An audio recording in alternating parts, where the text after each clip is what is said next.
Now, News 13 Skywarn weather. Well, tonight is going to be a clear one. Temperatures will drop into the low 40s. And tomorrow, it's going to be another hot one as well, nearing 90 degrees here in Durango. And kind of the same story here, just a few degrees warmer in Farmington. Overnight tonight will be in the 50s, 94 degrees for tomorrow. Another front is scheduled to dive into New Mexico for Thursday, and it's mainly going to bring in some gusty winds, unfortunately. Maybe a few spotty mountain showers, that's about it. We've got a ridge of high pressure overhead that's going to keep those storms at bay, and temperatures on the warm side out towards the west. Meanwhile, the east getting a cool off courtesy of that front diving on in. And goodness knows they need it, especially with temperatures up into the upper 90s to near 100 degrees.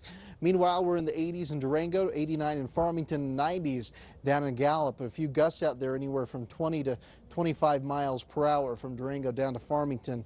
A little bit stronger, obviously, in some other areas. As far as what we're seeing right now, clear skies as this complex of storms have worked well off towards our east and leaving us in a dry northwesterly wind pattern as we get ready for this ridge of high pressure to slowly move towards the east. And again, the front Thursday going to bring in a few spotty showers and cooler temperatures to parts of the state, mainly off towards the east.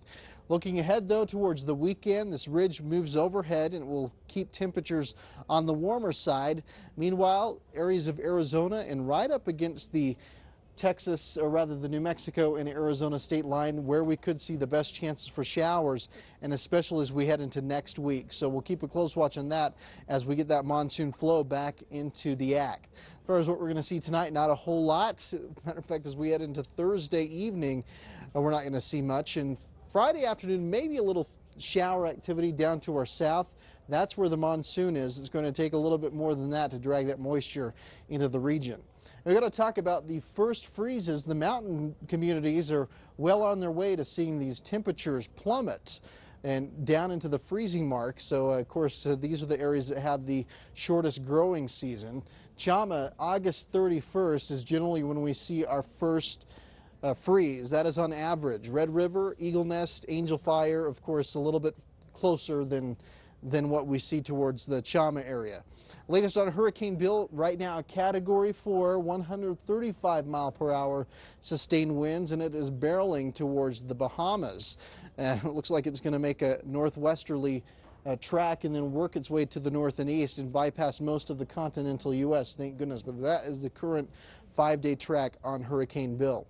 Across the country, storms marching across the Midwest. Of course, we saw our fair share in the east yesterday.